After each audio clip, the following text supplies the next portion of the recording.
ferme du vivant. Mais avant cela, avec vous, Théo Ampilhac, comment l'agriculture française a-t-elle changé ses pratiques et à quel prix ? Oui, après 1945, la France entre dans l'ère de l'agriculture intensive. Les chevaux et les pioches laissent place à la mécanisation, à l'engrais chimique, à l'élevage en bâtiments fermés. L'objectif, produire plus vite pour nourrir une population en pleine croissance. Mais cette révolution, forcément, elle a un revers. Selon le ministère de l'Agriculture, depuis les années 70, près de 3/4 des exploitations agricoles ont disparu. On comptait environ 1 600 000 fermes à l'époque. Il en reste moins de 390 000 aujourd'hui. Alors, quelles sont les raisons de cette dégringolade ? Forcément, des revenus trop faibles pour les agriculteurs, obligés de mettre la clé sous la porte. À cela s'ajoute une concurrence internationale accrue, un modèle agricole qui demande toujours plus d'investissement pour rester compétitif.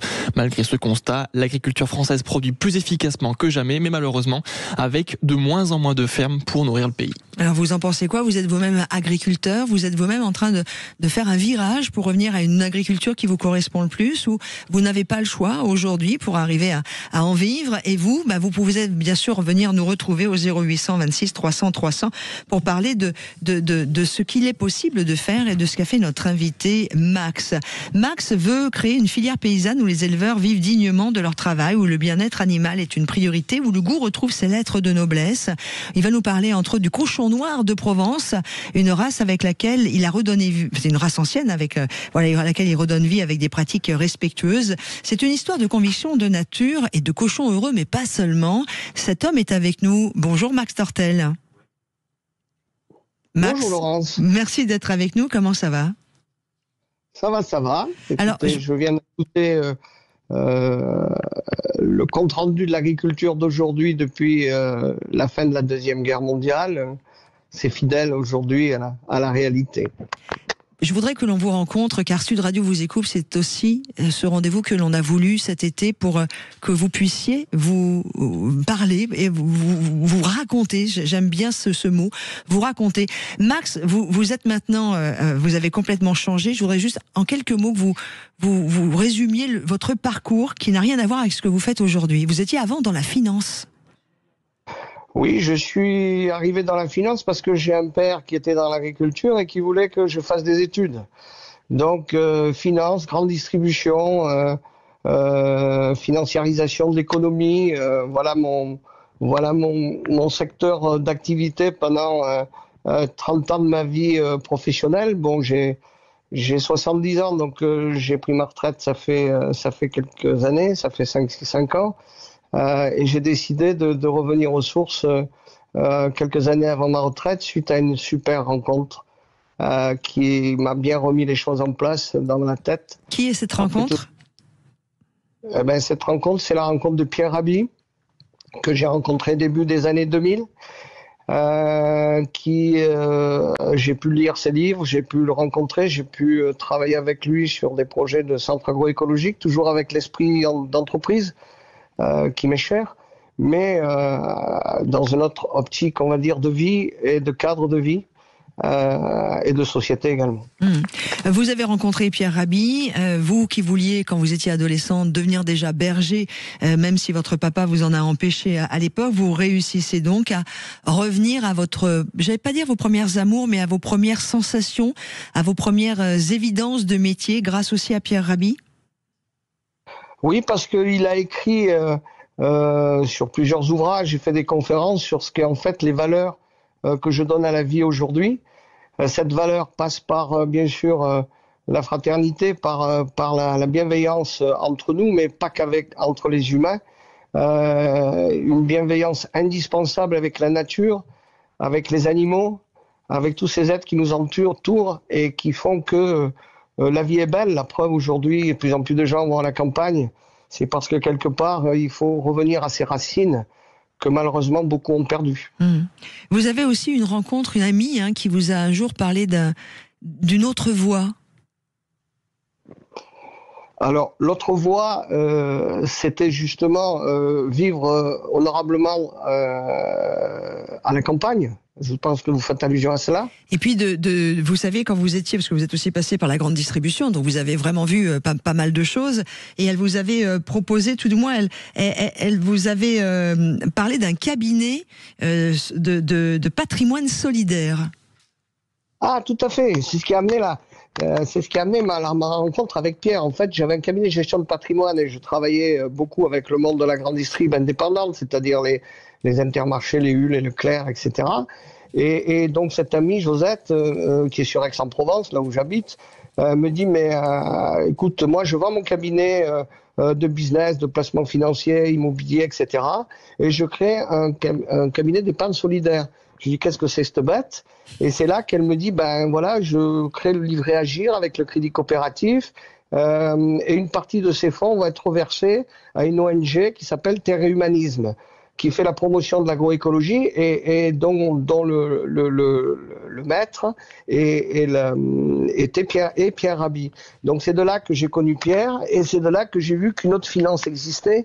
Et comme dit Josette aujourd'hui, il y a le bon et le mauvais argent. Essayons de cultiver le bon argent. Vous m'avez dit aussi lorsqu'on a préparé cette émission, et ça m'a vraiment marqué, qu'à l'époque, quand vous étiez dans le milieu de la finance, de la gestion, ou même dans votre papa était déjà agriculteur, tout ce qui était après-guerre, années 60, etc., que vous parliez d'un système totalement verrouillé qui transformait les paysans en simples exécutants. Et c'est plus du tout... Ouais.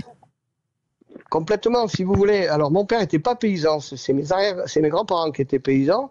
Mon père était au Crédit Agricole. Et là, je suis à l'aise pour en parler parce qu'il était au Crédit Agricole. Mon grand-père a travaillé sur la création de la coopération et de la mutualité agricole.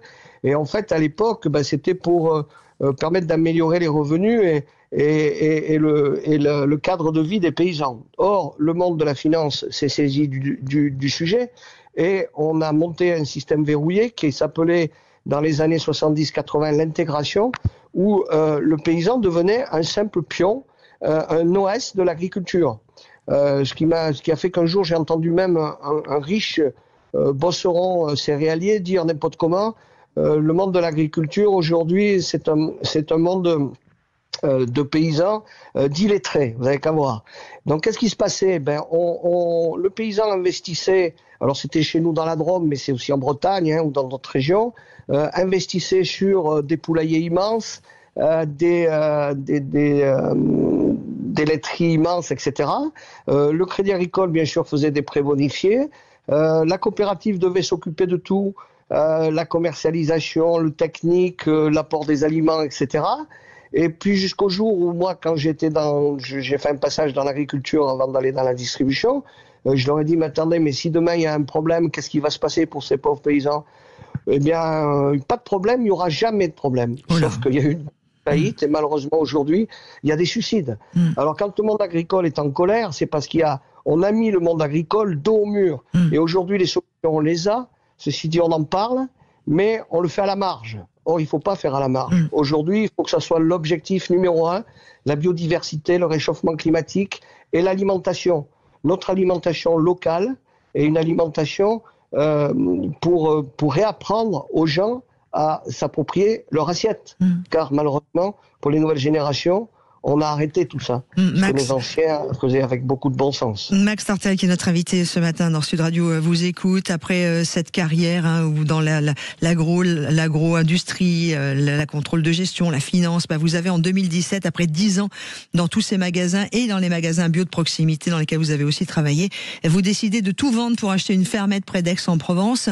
Qu'espérez-vous y construire ? En fait, l'idée, c'était de reconstruire ce que ma grand-mère m'avait donné, c'est-à-dire un produit de la ferme, aussi bien le végétal que l'animal, mais en respectant l'environnement, en respectant la biodiversité, en respectant les animaux. Donc, j'ai 2 de mes fils qui se sont lancés avec moi sur des magasins de proximité en boucherie, charcuterie bio, sur Aix-en-Provence, ça s'appelle le pâturage. Et donc, nous avons décidé de travailler en circuit court et au bout de quelques années, j'ai décidé d'élever du cochon. Mais pas quel cochon, pas n'importe quel, cochon, c'est-à-dire pas ce qu'on avait sélectionné pour un élevage intensif, rapide, dans des conditions complètement déplorables d'élevage, mais en respectant ces animaux, c'est-à-dire en plein air, en pleine nature. Donc on a créé une association avec d'ailleurs des personnes qui ont compris dans le monde de l'agro-industrie et même de la distribution que on ne pouvait pas continuer comme on le fait aujourd'hui. Et donc on a créé une association qui s'appelle Cochon Noir de Provence. Et aujourd'hui on installe des jeunes dans une filière que l'on veut bien sûr économiquement viable pour ces jeunes qui s'installent. Et on a beaucoup de recours à la terre, comme disait Pierre Rabhi, et non pas retour. Et ce recours se traduit par de bons produits et par des conditions de vie et des conditions matérielles, on va dire, équitables. Ouais. Alors, ce que je vous propose, Max, évidemment, on va développer dans quelques instants, si vous le voulez bien, voilà, ce cochon noir de Provence, la façon dont vous avez remonté cette ferme du vivant, dans la façon dont vous aidez les agriculteurs à s'installer, voire à se réinstaller, car vous m'avez dit que vous aimeriez que notre France compte très vite 1 million d'agriculteurs. On en parlait précédemment dans l'émission avec Pierre Bond, qui a connu la France où il y avait 4 millions d'agriculteurs. Mais juste avant, je voudrais qu'on accueille Marlène, qui est avec nous au 0826 300 300. Je vous invite à faire comme Marlène. Je sais qu'il y a Élise aussi qui veut interagir avec nous en direct. Zach vous attend au standard. Si vous aussi, vous voulez témoigner, vous êtes vous-même agriculteur ou pas, et si vous voulez poser des questions, intervenir, réagir, témoigner sur ce sujet, vous êtes les bienvenus. Bonjour Marlène. Bonjour Brigitte, bonjour. Ah, moi c'est Laurence. Ah, c'est Laurence. Bon, il n'y a pas de souci. On embrasse Brigitte qui profite de ses vacances. Voilà, oui, allez en vacances. Alors écoutez, moi ça tombe très très bien parce que votre intervenant là, moi je suis dans les années 68, vous savez, c'était les chèvres, la lozère, retour à la terre, etc., etc. Et puis je me suis énormément intéressée entre guillemets aux soigneurs de terre. Et alors je voudrais conseiller 2 films pour les gens qui sont justement en quête de sens, comme disait votre invité, Max Tortel. Votre invité. Et figurez-vous que en 2015, il y a un film qui s'appelle Enquête de sens, qui est sorti, et justement l'un des 2 acteurs protagonistes, oui, c'était justement quelqu'un qui était dans la finance, un jeune dans la finance, et son camarade, ils sont partis à travers le monde en quête de sens, et voilà, il a quitté la finance, il était des traders et tout ça, voilà, bref. Et après, il y a eu quelques années après, pour moi, le premier film de 2015, Enquête de sens, c'est la quête. Et après, il y a eu le film de Cyril Dion avec Mélanie Laurent, il doit le connaître, votre invité, puisque Cyril Dion, c'est le successeur de Pierre Rabhi. Et ce film, Demain, c'est les pistes. Alors, vous avez Enquête de sens qu'il faut regarder en premier, et puis après, le film Demain, parce que le film Demain, c'est pareil. Mélanie Laurent, elle part dans le monde entier voir les pistes, c'est-à-dire les choses qui marchent, avec les gens qui font des choses, mais à travers le monde, qui font des choses et qui sont des soigneurs de terre. Et si on est soigneur de terre, on se soigne nous-mêmes. Max, voilà. Très très beau, merci Marlène. Restez avec nous, Max. Votre réaction par rapport au témoignage et à l'apport de Marlène sur l'antenne de Sud Radio dans les routes de l'été. Écoutez, Cyril Dion, c'est la nouvelle génération. Ouais. Donc le film Demain, c'est le film des bonnes nouvelles. C'est-à-dire que le domaine du possible, comme disait Pierre, existe. Il faut simplement que l'être humain le veuille. Et quand on voit la tournure des événements au niveau international aujourd'hui, et qu'on est en train de refaire la guerre comme en 14, on se dit, mais est-ce que l'homme a un cerveau ? Est-ce que l'homme pense pas que la priorité des priorités, au lieu de s'entretuer, c'est tout d'abord de prendre soin de la terre. Allez dans un champ, quand vous êtes en voiture dans la campagne, mettez-vous à 4 pattes, cherchez les vers de terre, et vous verrez que l'agriculture industrielle a tué la terre. Et Pierre, le dernier livre qu'il a écrit était sur Gaïa. Gaïa, pour ceux qui ne savent pas, c'est la déesse grecque de la terre nourricière. Si nous oublions que la terre nous nourrit, nous allons disparaître. Pierre le disait, mais il a 100% raison. Moi, j'ai 5 enfants, aujourd'hui 4 petits-enfants, demain j'en aurai encore. Ok, je le souhaite. Eh bien, il est temps de penser à eux. Donc, Max, arrêtons d'acheter de la viande à 5 € du kilo. Arrêtons d'aller dans des grands magasins sans savoir ce que nous mettons dans notre assiette. Et pour ça, il faut prendre soin de la terre et prendre soin de nos paysans. Ah bah tiens, on va continuer d'en parler. Moi, je suis d'accord, Max Tortel. Prenons soin de nos paysans. Restez avec nous, Max. On continue d'en parler juste après la pause. Merci beaucoup à Marlène d'être intervenue et d'avoir donné aussi ces beaux conseils, tout du moins ces films à regarder de nouveau. Avec vous, Max, votre objectif est clair. Hein, vous voulez créer une filière où des jeunes, ou peut-être moins jeunes, en reconversion, puissent s'installer sans galérer, tout en gagnant correctement leur vie. On va en parler en détail parce que c'est ça. Sauvons aussi nos paysans. C'est important. Et vous continuez de réagir au 0826 300 300 ou sur la page Facebook de Sud Radio. Sud Radio vous écoute dans les routes de l'été. Ça continue dans quelques instants. Sur les routes de l'été, Sud Radio vous écoute. Et dans les routes de l'été, je vous rappelle que nous sommes avec Max Tortel, route de l'été qui commence par ce rendez-vous. Sud Radio vous écoute, un rendez-vous que nous avons voulu pour vous écouter, que vous puissiez vous exprimer, vous raconter également.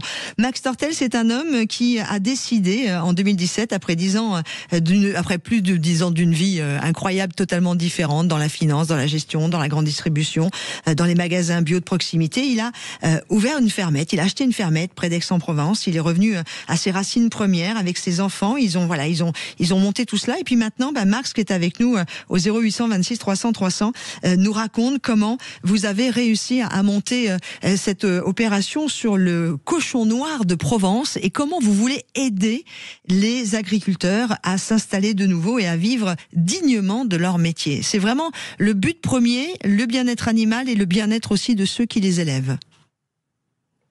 Max ? Oui, tout à fait. Pour que le paysan soit bien dans sa tête, je pense que quand il est éleveur, il a besoin aussi d'avoir des animaux qui sont bien. Et si aujourd'hui on a des malheurs dans le monde agricole, c'est parce que le paysan adore ses bêtes, mais le système oblige à des élevages industriels où le paysan perd le lien avec l'animal. Et ça, c'est une catastrophe. Donc, nous, nos cochons, ils sont en pleine nature. Il n'y a que 10 cochons à l'hectare. Et bien sûr, on a forcément des problèmes économiques pour arriver à faire ça parce qu'il faut des terres. Or, aujourd'hui, le foncier est cher, surtout dans le sud de la France, puisque le soleil a fait monter les prix, et que derrière, il faut trouver des terres. Mais on a des solutions. On a des solutions parce qu'au Moyen-Âge, le cochon allait à la glandée. C'est-à-dire, quand arrivait l'automne, le porcher amenait le cochon dans les bois pour manger des glands et faire un jambon, une viande d'exception. Or, aujourd'hui, nous avons des bois dans le sud de la France, et même ailleurs, bien sûr. Et malheureusement, nos bois brûlent aujourd'hui. Or, ce cochon, qui est un débroussailleur, différent, mais au même titre que la brebis ou la chèvre, a la possibilité de nettoyer le bois. Et en plus, économiquement, on a la possibilité donc de refaire vivre, on va dire, les bois à travers les animaux. Et à travers donc l'élevage de cochons noirs. Donc aujourd'hui, nous avons un projet qui est double. Le projet numéro 1, c'est le sylvopastoralisme. Et dans le département du Var, par exemple, qui est un des départements le plus boisé de France, vous avez beaucoup de vignes. Donc, entre parenthèses, l'autonomie alimentaire est complètement nulle. À part devenir alcoolique et boire du vin tous les jours, c'est compliqué pour trouver des légumes et pour trouver de la bonne viande, du poulet, etc., etc. Max, les viticulteurs reviennent quand même de plus en plus à la polyculture. Je me permets, il y a quand même un mouvement vers la polyculture, y compris du côté des viticulteurs. De Provence aussi. C'est parce qu'ils vont être obligés. Et parce que malheureusement la crise du vin est là et elle ne va pas s'arranger.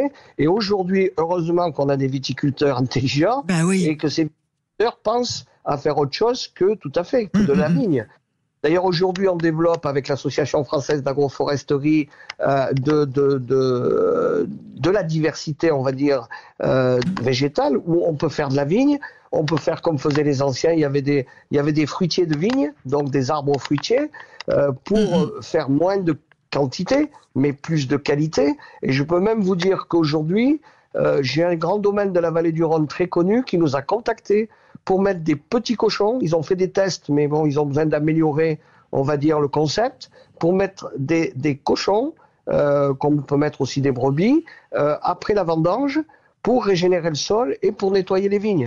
Donc il y a plein de choses à faire, mais le monde agricole, les chambres d'agriculture doivent changer de viseur et doivent changer de cap. Max, ça, c'est pas facile. Alors, en même temps, vous faites partie de ces hommes et ces femmes qui peuvent faire changer les caps. Et évidemment, le monde ne s'est pas fait en un jour. Mais je voudrais accueillir Élise et ensuite Alain au 0826 300 300. Élise, je crois qu'elle veut vous dire quelque chose de gentil. Et Alain, alors, c'est pas que ce sera méchant, ça sera peut-être un peu différent. Mais c'est bien d'avoir un débat aussi sur l'antenne de Sud Radio. Bonjour Élise. Oui, bonjour Laurence. Bonjour à votre invité, à qui je vois une admiration extraordinaire. J'ai 10 ans de moins que lui, mais je ne me sens absolument pas capable de faire ce qu'il fait. Et pourtant, je suis très admirative. Donc, bravo à vous. Je valide bien sûr tout ce qui vient d'être dit. Après, c'est dans ma politique d'achat, en fait, si je puis dire. Depuis très longtemps, je dis toujours que ma meilleure carte d'électeur, c'est ma carte bancaire. Et encore, je n'utilise pas de carte bancaire, j'utilise des espèces. Mais moi, j'achète mes produits en petite quantité. On n'a pas besoin de manger des caddies surchargés de choses. Mais j'achète toujours de qualité, des aliments de tout petits producteurs autour de chez moi. Et que ce soit, alors, pas dans la viande, parce que personnellement, depuis quelques années, j'ai renoncé à manger de la viande en regard des conditions d'élevage, mais aussi, et je déteste ce terme-là, mais d'abattage. Et moi, je ne peux pas. C'est devenu totalement rédhibitoire. Donc, je préfère me passer de viande. J'ai jamais mangé de poisson, donc c'est encore un autre débat. Mais moi, j'ai eu cette chance, c'est que j'ai eu des grands-parents. Alors, ils n'étaient pas du tout agriculteurs, mais on était à la campagne, on était dans des villages. Dans le village, il y avait 4 fermes. On n'était pas plus de 500 habitants, mais il y avait 4 fermes. Donc, on avait tout à disposition. Mon grand-père avait lui-même des lapins, des poules, un cochon, quelques brebis. Et on mangeait beaucoup, essentiellement sur ce qui était vendu. Moi, les grandes surfaces, j'ai peu connu ça. Après, Élise, il y a une histoire d'époque aussi. C'est-à-dire que les grandes surfaces, c'est arrivé, je crois qu'il y a 60 ans, où Carrefour a monté sa première grande surface. On est dans l'Île-de-France. Je crois que c'était Leclerc, moi, qui avait commencé à développer ça. Non, c'est Carrefour qui a monté le... Enfin, attention, je dis non et je m'en excuse si je me trompe. C'est où? C'est pas Sainte-Geneviève-des-Bois, mais c'est pas... Bon, ça serait peut-être bien Sainte-Geneviève-des-Bois en sud Île-de-France. Mais voilà, là, on est dans les années, donc il y a 50 ans, 60 ans. Ce que je veux dire par là, sans même parler d'histoire de la grande distribution, parce que c'est pas ça notre intérêt aujourd'hui, mais j'entends ce que vous dites, Élise. Évidemment, j'entends et j'aime beaucoup ce que nous dit Max, mais on est aujourd'hui 68 millions d'habitants. C'est-à-dire, comment on fait? Oui, quand vous étiez jeune, je sais pas, vous avez dit que vous avez 10 ans de moins que Max, donc vous avez à peu près 60, c'est ça? Dans les années 60-70, on n'était pas autant. Voyez ce que je veux dire, Élise et Max? C'est pas si simple que ça de revenir à quelque chose d'aussi beau que... Parce qu'il y a quand même beaucoup de gens. Moi, je vois les réactions sur Facebook. On a, je crois que c'est Hervé qui dit, bah ouais, mais quand on habite en banlieue et qu'on a un salaire d'ouvrier, on peut pas s'acheter de la viande bio, on peut pas s'acheter Didier qui dit impossible de revenir en arrière car nous, les ouvriers qui vivons en ville, nous n'avons pas les moyens d'acheter des produits bio ou en circuit court. Vous en pensez quoi, Max?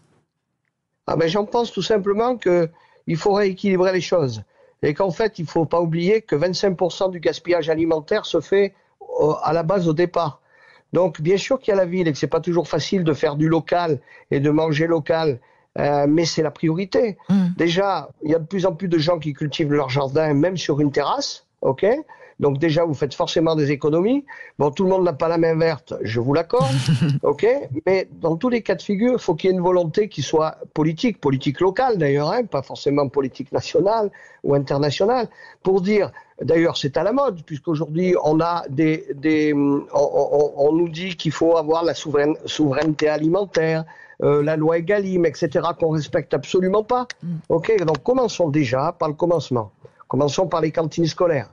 Commençons déjà à faire 40% de bio et de local, ce qui est loin d'être le cas. Mais si déjà c'était presque obligatoire pour nos politiques locaux, eh bien, on pourrait avancer. Heureusement, il y a des responsabilités et qui vont dans le bon sens. Bien sûr. Donc, il faut savoir que déjà à la cantine, avec des prix de cantine, de 2 €, 2,50 €, on arrive à faire du bio. Oui. Et je suis d'accord avec la dame tout à l'heure. Il ne faut pas manger de la viande tous les jours. Non. Après, il y a le respect, le bien-être animal, ça c'est un sujet. Ouais, mais D'ailleurs, vous le mettiez sur vos boucheries en 2008. Je vais donner la parole à Alain, parce que le temps court, et Alain est également au standard sur Sud Radio pour réagir à ce qui se dit sur Sud Radio vous écoute. Vous disiez en 2008, Max, vous écriviez déjà sur vos boucheries, mangez moins de viande, voilà, parce qu'il vaut mieux en manger moins et en manger évidemment mieux. Alain, bonjour, merci à Élise d'avoir été avec nous. J'accélère un peu le mouvement puisque la montre tourne trop vite.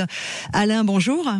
Oui, bonjour. Vous êtes agriculteur, vous, en Dordogne. Je suis agriculteur, en Dordogne, oui. Merci d'écouter Sud Radio et de nous appeler. Vous voulez partager une réalité aussi?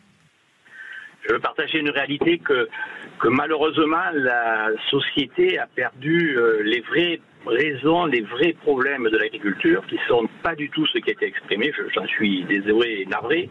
Nous subissons les choix et les décisions des mondes politiques et du monde de la grande surface. Voilà.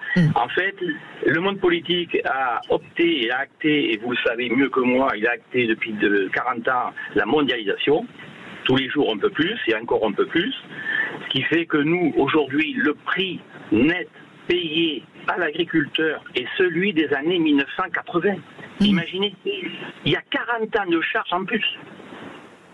Je ne sais pas si vous vous rendez compte, si demain je demande aux salariés de vivre avec leur salaire des années 80, je peux vous dire que ça va être difficile. Et à côté de ça, on nous explique une image d'épinal de l'agriculture, mais on n'a pas d'agriculture industrielle en France. C'est pas vrai. Une agriculture industrielle, c'est 20 000 vaches, c'est 30, 40 000 hectares. Regardez le monde, ouvrez les yeux. On est des petits jardiniers, on est obsolètes. On est tellement obsolètes qu'on ne peut même plus avoir de prix. On ne peut même plus produire. 50% de nos productions, à peine, 50% de l'alimentation viennent des Français, des producteurs français. On importe la moitié. Et à la vitesse où les gens réfléchissent, imposent le bio, imposent tout, on va purement et simplement disparaître. Vous n'aurez que des friches. Vous allez vers ça. C'est malheureux ce que je vous dis. Mais vous ne comprenez pas que pour vivre, pour extraire un revenu, on va dire, aller de 1 000 euros à un agriculteur, il faut faire un sacré chiffre d'affaires. Quel que soit notre parcours technique, qu'il soit conventionnel, bio ou pas. Alain, vous êtes agriculteur, c'est quoi votre spécialité? Je fais des céréales et je fais du vin en vente directe depuis 35 ans. D'accord. Max, je voudrais que vous réagissiez pour terminer notre rendez-vous. Il nous reste à peine 2 minutes. Je suis d'accord sur une partie de ce que vient de dire Alain, et sur une autre, je suis absolument pas d'accord.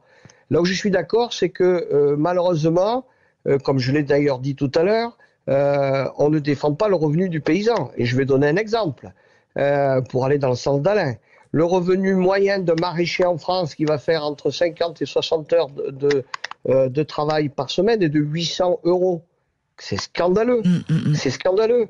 Et aujourd'hui, des jeunes qui veulent s'installer, faire des reconversions, s'installent en priorité en maraîchage. Pourquoi? Parce qu'ils arrivent, ils n'ont pas de foncier.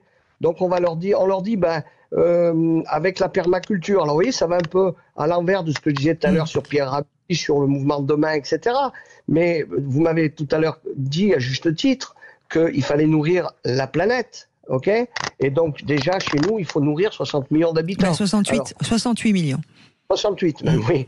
Donc il est temps de raisonner une agriculture, on va dire, pour nourrir le plus grand nombre de personnes, mais par contre qu'il soit, et là je suis pas d'accord avec Alain, il faut dire stop à la mondialisation. Alors c'est peut-être pas si simple que cela, effectivement, mais en tout cas, et pour conclure, malheureusement, Max, parce que le temps est arrivé bientôt à la fin, vous avez monté le Cochon Noir de Provence et vous montez cette filière de la ferme vivante. On peut vous retrouver sur le Cochon Noir de Vivante, de Provence, si l'on veut s'installer, puisque vous aidez aussi les jeunes en reconversion. On peut conclure en disant cela, puisque malheureusement, dans 30 secondes, tout est terminé. Fait, je vois que l'heure tourne, donc si vous voulez, nous, l'objectif, c'est d'installer des paysans pour avoir une activité qui soit viable et qu'ils soient heureux. Donc, on les accompagne pour trouver des terres, on les accompagne pour démarrer, et on les accompagne sur un plan technique et sur un plan économique. Et l'objectif, pour conclure, c'est de supprimer les intermédiaires. Merci. Et de faire des économies et supprimer le gaspillage. Merci beaucoup. Max Tortel était avec nous et je vous invite à aller sur Internet, le Cochon Noir de Provence. Sud Radio. Sud Radio. Parlons vrai. Parlons vrai. Sud Radio. Parlons vrai.